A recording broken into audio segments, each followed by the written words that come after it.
Hello नमस्कार दर्शकों, माटी से बने डोर सीरियल में आप सभी का स्वागत है। आज के एपिसोड में जहाँ पे हम देख रहे हैं कि रणविजय और वसुंधरा में बहस हो जाती है, जहाँ पे रणविजय बोलता है कि हमें वैजू को नौकरी पे रखना ही होगा माँ, ये फाइनल हो चुका है। दूसरी तरफ हम देखते हैं वैजू जो होती है उस आश्रम से रवाना हो चुकी रहती है और उसके दिमाग में यही सब बातें गूंज रही होती है कि वो रणविजय से जितना ही दूर जाती किस्मत उसे उतना पास लाती है और उसे फिर रणविजय की सारी बातें याद आ रही होती है। तभी वो रिक्शा वाले को रुकवाती है और बोलती है कि उसको अपने घर का एड्रेस बोलती मुझे जाना है। तभी हम देखते हैं कि रिक्शा में बैठने वाली होती है वैजू की रणविजय आके उसका पीछे से हाथ पकड़ लेता है, जहाँ पे वैजू पूरी तरह से शॉक हो जाती है।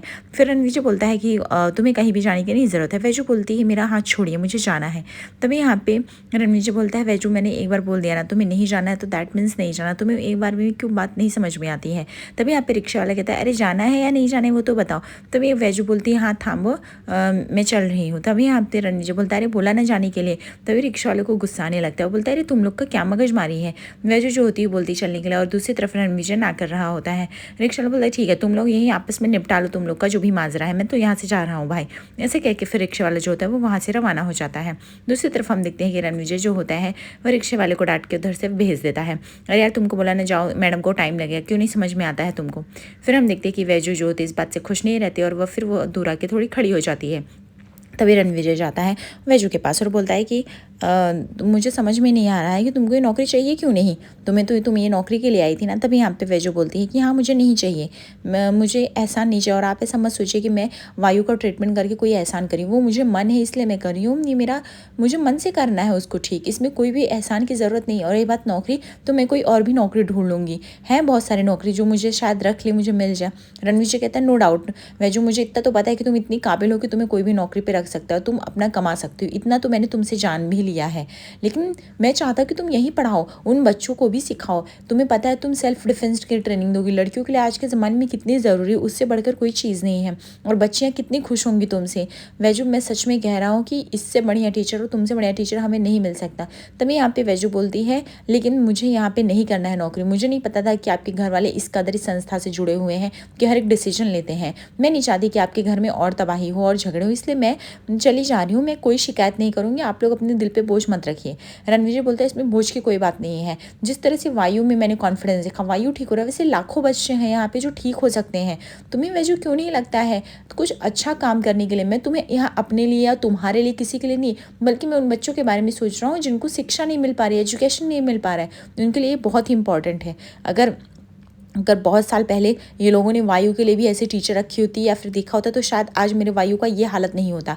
तभी यहाँ पे वैजू पूरी तरह से शॉक हो जाती, बोलती है क्या बोल रहे हैं आप।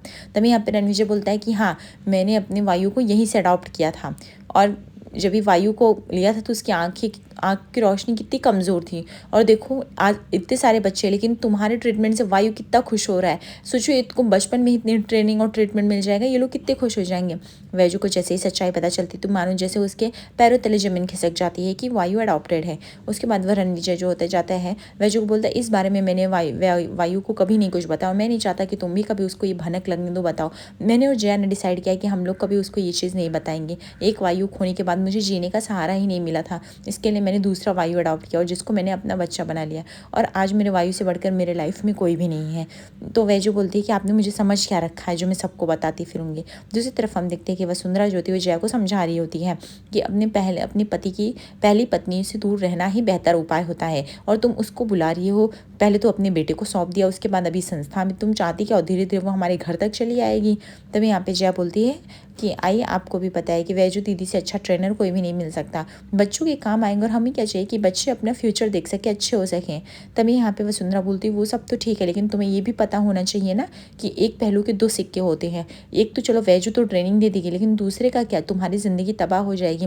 पहली बार भी हो चुकी है, तुम्हें याद नहीं होगा, तुम्हारा हंसता खेलता परिवार बिगड़ गया था, अब दूसरी बार होगा तो तुम बचा भी नहीं पाओगे। तभी यहाँ पे वैजू बोलती सॉरी मुझे नहीं पता था कि वायु आपका बच्चा नहीं है, लेकिन मैं ये वायु को बात क्यों बताऊंगी, मुझे इतना तो पता है ना कि क्या सही हो क्या गलत। आपने मुझे शायद बहुत ही गलत समझ लिया, लेकिन मैं ऐसी नहीं, बच्चों के इमोशनों के उनके भावनाओं के साथ खेलना मुझे नहीं आता है। मैं वायु का साथ दे रही हूँ क्योंकि अब तो मुझे और भी वायु को ठीक करना है। मुझे पहले तो नहीं पता था, लेकिन अब मुझे उसको बिल्कुल ही ठीक करना है। और दूसरी बात, मैं ये बात वायु को क्या कभी भी उसको पता नहीं लगने दूंगी, और मुझे आपके वैसे भी पारिवारिक मामलों में दखल देना नहीं है। तभी यहाँ पे रणविजय कहता है कि वैजू मैं मैं जहाँ तक तुम मुझसे ना मतलब, अदरवाइज उसको पता चलेगा तो वो मुझसे जैसे रूठ जाएगा, वो डिप्रेशन में चला जाएगा। प्लीज़ तुम प्रॉमिस करो। वैजू बोलती है मैं ये बात नहीं बताऊँगी, मैंने आपसे तय कर लिया है। और रणविजय बोलता है कि तो वैजू तुम प्लीज़ ये नौकरी के लिए हाँ बोल दो, ठीक है। ये मेरे लिए बहुत बड़ा, मेरे सर का बोझ जो हल्का हो जाएगा। वायु जैसे ऐसे कितने बच्चे हैं जिनके जिससे उनकी मदद हो सकती है। तभी यहाँ पे वैजू बोलती है कि मैं आपकी बात से सहमत हूँ, लेकिन अगर ऐसी बात है तो मुझे तेज़ सोचना पड़ेगा। मैं नहीं चाहती कि आपके घर में कुछ डिस्टर्बेंस हो, कुछ हो। इसके लिए मैं ये नई नौकरी करना चाहती हूँ, बस बाकी कुछ नहीं। तभी यहाँ पर रणविजय बोलता है मैंने बोल दिया सो बोल दिया है, ठीक है। दूसरी तरफ हम देखते हैं वसुंधरा जो होती है जय को बोल रही थी वो दूर ही रहे तो ही अच्छा है, भगवान करे ना आए। तभी ऐसा सुनते ही दिखते हैं रणविजय जो होते हैं वो वैजू को लेकर आ जाता है। उसके बाद वहाँ आपकी प्रिंसिपल जो होती है वो बोलती है कि बहुत अच्छा हुआ मिस वैजयंती जी, आपने अपना डिसीजन बदल लिया। आखिर रणविजय जी ने आपको मना ही लिया और आप अपने डिसीजन पे खरे उतरे। बहुत अच्छा है, अगर आप यहाँ पे आएंगे तो हमारे बच्चों का कितना लाभ होगा और सच में उनमें बहुत ही इंप्रूवमेंट आएगा। दूसरी तरफ हम देखते हैं अरहान जो होता है डिस्को क्लब बार में गया हुआ है। वो एक म्यूज़िक एडिटर कंप्रेसर से मिलने के लिए आया है। और दूसरी बात वो जैसे ही देखता है वो हेडफोन लगा के बैठा है। उसके बाद वो उसके नज़दीक जाता है और वो बोलता है कि मेरा नाम अरहान है, मैं यहाँ पे आपसे म्यूज़िक एल्बम के लिए आया हूँ। तभी वो म्यूज़िक एल्बम वाला बोलता है अब तुमको पता है मेरा बाहर चार्जेस क्या है, ना मैं कितना कॉस्टली हूँ, तुम मुझे सह भी पाओगे मेरे बजट को। अरहान बोलता है कि पैसे का कोई दिक्कत नहीं है, मैं कर लूँगा, मैं आपसे बोल रहा हूँ ना। तभी यहाँ पे वो म्यूजिकल में बोलता है अच्छा ठीक है तुम पैसे लाओगे, कुछ तुम लोगे नहीं कोल्ड ड्रिंक वगैरह। अरहान बोलता है नहीं मैं ड्रिंक नहीं करता। तभी वो मजाक उड़ाने लगता है इसकी तो दाढ़ी भी अच्छे से नहीं आई है और ये ड्रिंक भी नहीं करता, पूरी तरह से तो बच्चा है बच्चा, और बच्चे लोग अभी इस बार में नहीं आ सकते, तुझे तो पता होना चाहिए ना। यहाँ से होने के लिए अब देख बड़े लोग के साथ करना है, सोशल मीडिया इन्फ्लुएंसर बनना है तो पहले बड़ा बनना पड़ेगा, ड्रिंक ले ड्रिंक पी। तभी और उसको बोलता है कि ये तू क्या सोच रहा है, पिएगा तभी तो बड़े लोग के माइंड सेट की तरह दिखेगा, बड़े लोग की स्ट्रैटेजी, बड़े लोग की लाइफ ऐसे नहीं जी जाती ये लोग। और उसको वो ड्रग्स ऑफर कर रहा है, बोलता है ये ले बहुत अच्छा माल है और तुझे अभी ये नहीं तो तू बच्चों ही बन के रह जाएगा, अगर बच्चा बन के रहेगा तो आगे काम कैसे करेगा। दूसरी तरफ हम देखते हैं इनाग्रेशन का पहलू चलते हैं जहाँ पे वैजयंती और रणविजय को कहते हैं फीता कट करने के लिए, जहाँ पे वैजयंती जो होती है इस बात से मना करती, बोलती है मैं चाहती हूँ कि यह मिसेस मोहिते पाटिल का सपना था ये सब करने के लिए उन बच्चों के लिए, तो अगर वो ये रिबन काटेंगे तो ज़्यादा बेहतर होगा, किसी का सपना पूरा हुआ है। उसके बाद यहाँ पे जया को बुलाया जाता है, जया और रणविजय जो है जाते हैं और वो फीते को कट करते हैं, जहाँ पे वह जो पीछे खड़े होकर क्लैप कर रही होती है। और उसके बाद देखते हैं कि बहुत सब लोग जो होते खुश हो जाते हैं। यहाँ पे जया को भी वैजो का ये स्टेप जो होता है काफ़ी अच्छा लगता है कि जिस तरह से उसने इस चीज़ को सामने रखा। और तभी हम देखते हैं कि वहाँ पे रणविजय को कॉल आने लगता है और रणविजय जो होता है वो बोलता है कि मैं 2 मिनट में आ रहा हूँ। वैजू बोलती हैं धन्यवाद आप लोगों ने मुझे इस आश्रम में रखा पढ़ाने के लिए, इतनी बड़ी अपॉर्चुनिटी थी, मैं इसे खोने नहीं दूँगी।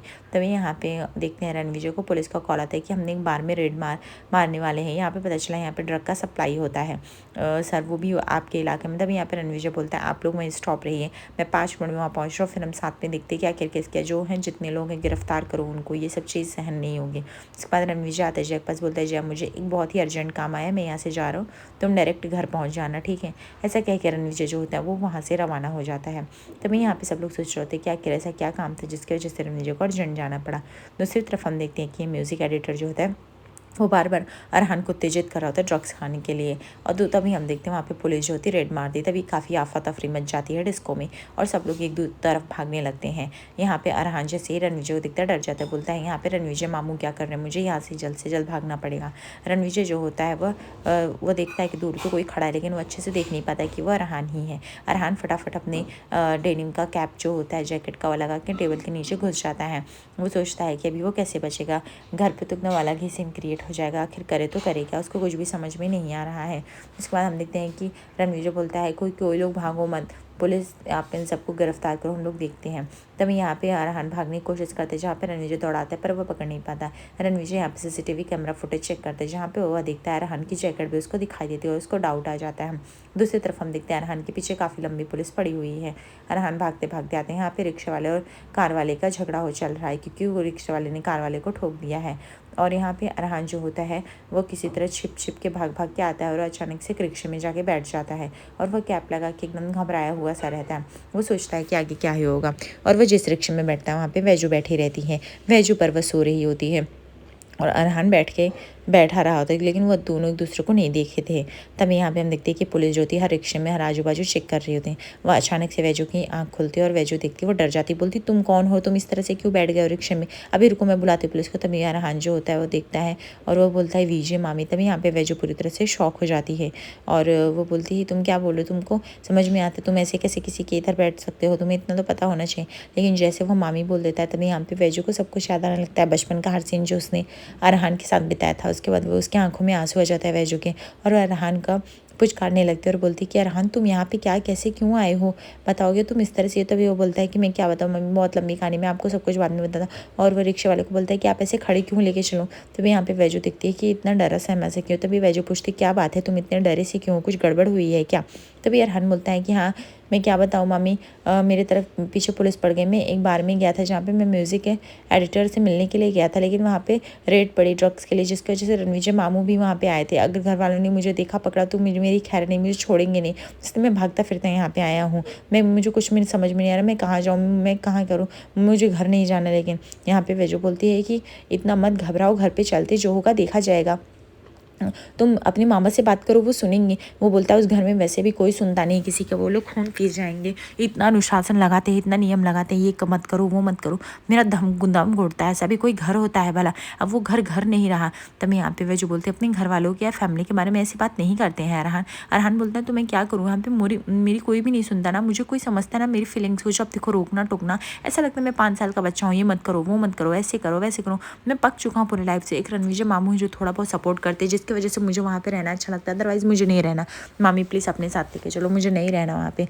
वैजू बोलती है अरे अगर थाम ना, मेरी बात करते ना, मैं बोल रही हूँ ना, घर वालों को जाओ और जाके अपने मामा को सच बता दो, वो ज़रूर समझेंगे, वो ऐसे नहीं है। अगर तुम देखो झूठ बोलने से बढ़िया तुम फंसोगे, इससे बढ़िया जो भी है सच बोल दो, जैसे तुमने मुझे अभी ये भी सच बताया। तो यहाँ पे अरहान बोलता है वो नहीं समझेंगे। वैजू बोलती है ऐसा कुछ भी नहीं, तुम बताओगे तो सब समझेंगे। दूसरी तरफ हम देखते वसुंधरा बोलती है कि ये जया के अकल पे पत्थर पड़ गया, मैंने लाख मना करने के बाद भी ये लोग वैजू को वहाँ पे हायर कर लिया। उससे 2 कदम आगे रणविजय है, अपना बेटा भी सौंप दिया है, अब आश्रम में भी उसको जगह दे दी है। पता नहीं वो क्या ही कराना चाहता है, मुझे तो कुछ भी इनके दिमाग में क्या चल रहा है समझ में नहीं आ रहा है। ये वैजू अगर एक मिनट के लिए भी इनकी ज़िंदगी में आई ना, तो इनकी ज़िंदगी तबाह हो जाएगी। पता नहीं क्यों ये जया और राना ये बात समझने के लिए तैयार नहीं है कि मैं उनकी शादी, उनकी गृहस्थी बचाने की कोशिश कर रही हूँ। लेकिन उनके माथे पे तो जैसे पता नहीं क्या हो गया है कि कुछ समझ में नहीं आ रहा है। सुलेखा कहती है ये तो वैजू अभी तक आश्रम में है, अभी ज़्यादा दिन दूर नहीं जब इस घर में आएगी और वो भी हमेशा के लिए यहीं पे रह जाएगी और उसको कोई भी इस घर से बाहर नहीं कर पाएगा। तो भी जैसे यहाँ पे सुलेखा की ये सब बातें सुन रहे होते हैं, लेकिन यहाँ पे रागिनी इस बात से सहमत नहीं होती। तभी हम देखते हैं कि वैजू जो होती है अरहान को लेके आती पाटिल हाउस में छोड़ती है और वो बोलती है अब चलो तुम्हारा घर आ गया, अब तुम जाओ यहाँ से, ठीक है। अरहान डर रहा होता है, लेकिन वो वैजू के परामर्श से वहाँ से उतर के जाता है। आज रात के एपिसोड में देखते हैं जहाँ पे रणविजय और जय के एनिवर्सरी पे जो होती वानी के लापता होती है, सब पता चलता है वानी किडनैप हुई है। यहाँ पर रणविजय और जय का कुछ रोमांटिक डांस स्टार्ट होना, तभी यहाँ पे वैजू आती है और वह बोलती है रणविजय को ललकार के कि मेरी बेटी कहाँ है, वानी आपने कहाँ छिपा के रखी, मेरी बेटी ला के दो। यहाँ पे रणविजय पूरी तरह से शॉक हो जाते, क्या आखिर वानी है तो है कहाँ, यहाँ इस तरह से वैजू क्यों आई है। आगे एपिसोड पे से बने रहिए, दर्शकों लाइक और सब्सक्राइब करिए फॉर मोर अपडेट्स। धन्यवाद, थैंक यू।